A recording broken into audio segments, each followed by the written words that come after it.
Dito na po kami sa NAIA Terminal, papuntang Terminal 3 sa Skyway. Welcome to Taiwan! Ayan, papunta na po kami sa airport. Ni hao! Mamaya, Ni hao ma! pagbabalik ko mamaya, sabihin ko yung Magandang araw po sa inyo mga amigo. mga naranasan namin sa immigration. Ngayong araw po ay sa papunta po airport. tayo sa NAIA Terminal 3 Pupunta natin si Jose at tayo ay magbablog. gag! Mga kasingkos, nandito po tayo ngayon sa papuntang Terminal 3. Medyo makulimlim yung panahon dito sa Metro Manila. Doon tayo Skyway, doon tayo sa Terminal 2 departures. Doon kayo makikita-kita ni Jose. Ayan. Hindi ko alam kung sino magsusundo kay Jose o bisa sila mag-isa. Ayan, yung traffic na. Ayan na, Senator Bok. Nakalaki ng kanya na Tarpon si Bang, si Kiko, apat dapat Marjolis. So ito po yung papunta Terminal 3. Nasa Skyway na tayo guys. Ito sa Magdalo yung ata itong lugar na to. Abangan nyo guys yung mamaya yung aming abangan nyo susunod. Abangan nyo yung susunod namin vlog dito. Baka sa airport na yung susunod na content dito guys.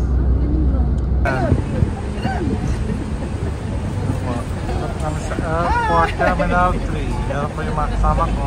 Hi!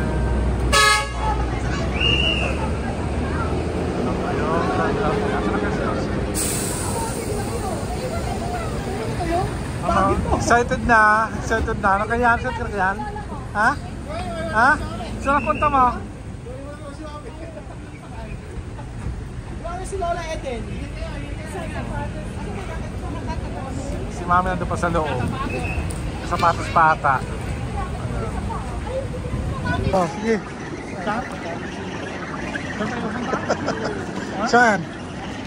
Magbakasyon daw si Kian. Bagyo? Hindi, sasakay daw sila aeroplano. Sasakay aeroplano? Yeah, galing. Oo, di ba? Ang galing. Makasakay daw si Kian ng aeroplano. Talagang ano siya. Ayun. Kaya pa lang namin si Sino? Kuya Raul. Yeah. Yun, nababa ng travel tax. Kasi ngayon, ano mo? W. Turista na tayo. Kaya magbabayad na tayong tax. Wala tayong OEC. O dati wala nang babayaran. Oo, walang babayaran. No? Tapos dati, kukuha tayo ng yung sobra na ibigay. Yung tawag doon? Yung refund. 550. Ngayon wala Ngayon, na. ikaw na magbabayad. Oo. Yung 550 ko lang pa yun sa product sa Oo, kaya pa, 1,600. Diyos ko pa. Ang mahal pa lang ngayon lumabas ng bansa. Talagang, ano na siya, babayaran mo sila ng husto, di ba? Wala nang libre. So, anong feeling mo na ngayon na para tayo Turista. Nakaturista naman tayo dati sa Dubai. 2 beses din. Dati yung bayad natin 1-2 pa yun. 1-2 yung turista. Ngayon 1-6 na. So 450 ang ano. Hindi naman kasi tayo. Traveling tax naman tayo eh. Turista naman tayo, hindi naman tayo OFW eh. Bakit kayo basta kayo sa OFW? Yan, for good. Nagnegosyo. Tapos, nagpa-blank ka. Finish. Saka, pero konting nervous pa naman kaya matagal tayo nag-. Oo, mayroon. Pero sagutin mo lang yung mga tanungan kasi totally, magtatanong naman yan sila ng yung tama lang din sa tanong lang, tama lang din sagot mo. Huwag mo na damihan. Tapos mamaya ilan natin anong pinagsasabi. Yun, pagkatapos. Yun, itatopic natin mamaya. Kasi kadalasan marami nagtatanong. May nagsasabi naman kagabi, wala naman daw masyado tanong. Importante, kompleto ka dokumento, passport, ticket. Yun lang naman kasi tourist ka naman. At saka yung bansa na pupuntahan, ang kailangan, visa of arrival lang. Hindi naman daw masyado matanong lang kung ano ka hinahinala. Lalo na pa nga first timer. Yun talaga. Pero pag ikaw na ulit-ulit na, mayroon naman din sumasabi na kahit pa ilang beses na sila. Pero may mga din. Pero kadalasan nagsabi kagabi sa live, hindi naman daw problema. Kaya naman daw i-solve kasi hindi naman daw matanong kasi pag makita nila, kumpante ka lang. At saka marami tayo, makita nila na evidence sa isang team tayo. Hindi na sila magtatanong daw ng marami. Yun ang anuhan dito. Sana. Oo. Ayun na, tapos sa Kuya Raul. Ayun na. Tinitimbang niyo ba mga ano nyo? Bagay. Timbangin mo, baka sobra-sobra yan. Sige nga.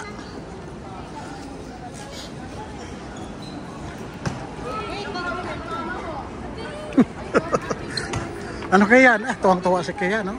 Aalis na ng bansa. O, diba? Timbangin daw. Sige, timbangin natin. Ilang kilo ba to? Ilang kilo kailan? Oh,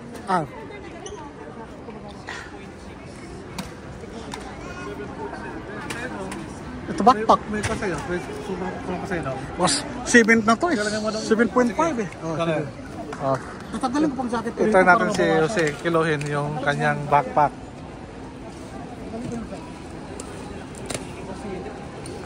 Malubog pa. Ayan. Nakilo mo na yun sa bahay? Oo, 7.5. 7.5. Ngayon, iwan pa lang. Sige, ilagay mo doon. Yan. Yan. 6. Sige. Kano yan? Sige. Okay, Jose. 7.6. Pinakasip na yun, ano? Pasik na yun, ano?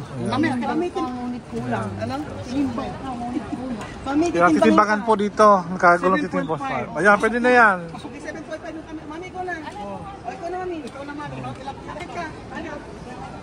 Try natin tong color asol. Ano ba? Ano na ngayon? Welcome to Taiwan. Welcome to Taiwan. Pilipinas pa to. Ano? Pilipinas pa. Sa Pilipinas. Oh. Pilipinas pa lang ba? Batak madali ka. Ano? Batak madali. Hindi ko alam kung sino ma-upload sa atin eh. Tingin mo sino ma-upload sa amin ni Kuya Belgium? Tingin mo sino ma-upload sa atin ba? Ah? Naiinis. Naiinis kasi kaya sabi namin, Belgium, paano ka ako pagka nasa ano ka na, nasa immigration officer ka na, ano yung sasagot mo? Tatanungin ka, bakit hindi ka na bumalik sa Africa? Tapos sasabihin daw niya, magpapaliwanag daw siya. Sabi ni Belgium, English, halika Belgium, halika nito, maganda tanong. Ang tanong, sasagot, ako kunyari ang immigration officer. Sabihin ko, tatanong kita.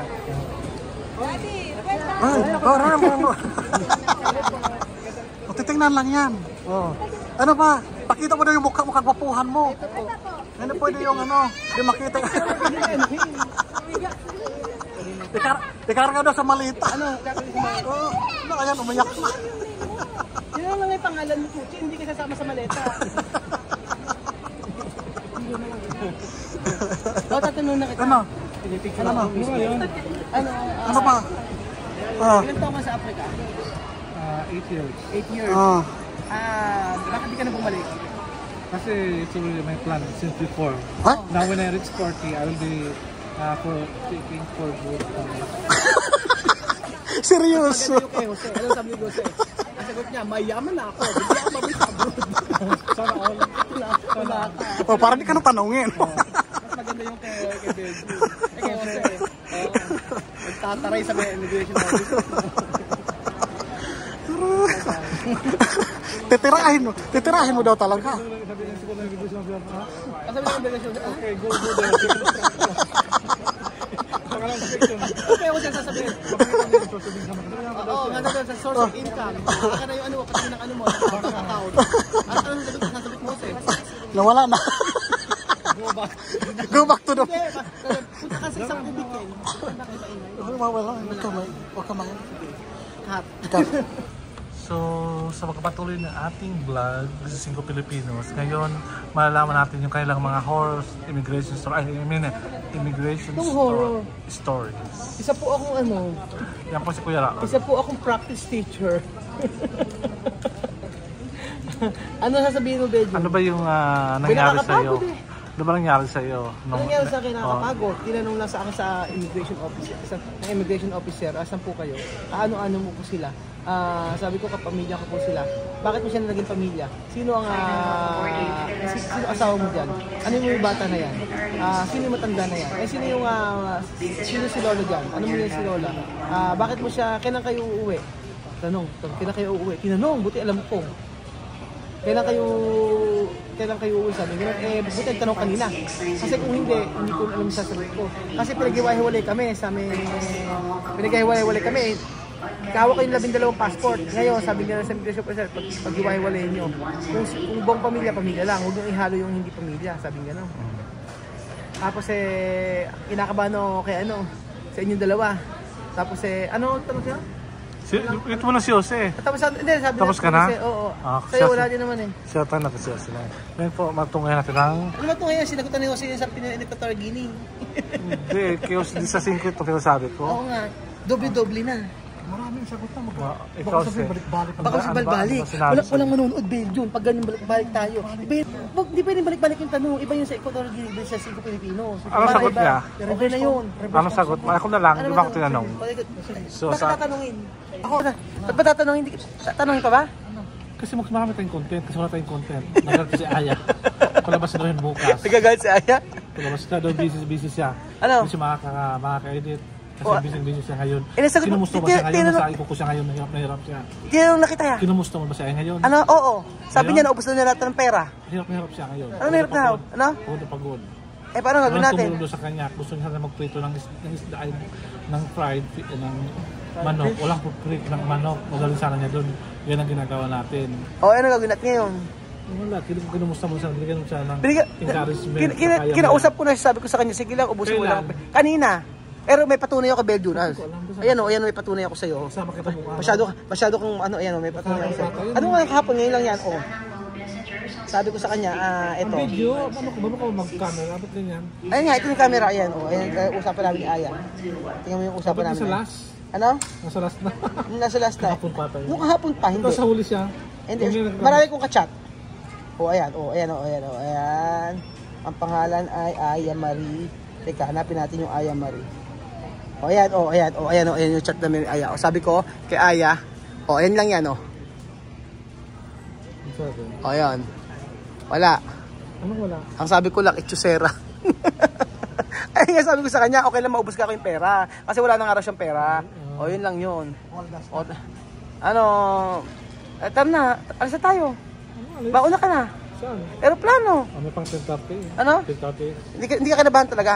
Hindi ba kakabahan naman ako? Ha? Kakabahan ako. Bakit? Pero kakabahan, sige po, nakaiwan yung gives sa labas. Oo nga. Hindi ka kakaba kasi yung van nasa labas. Ma-upload ka. Paano gagawin pag na-upload ka? Okay lang. Ano sabihin mo? Babae. Pasalubong. Pasalubong. Sa inyong dalawa, ikaw, si Jose. Ano? Sino dalawa sa inyo ang mas ma-upload?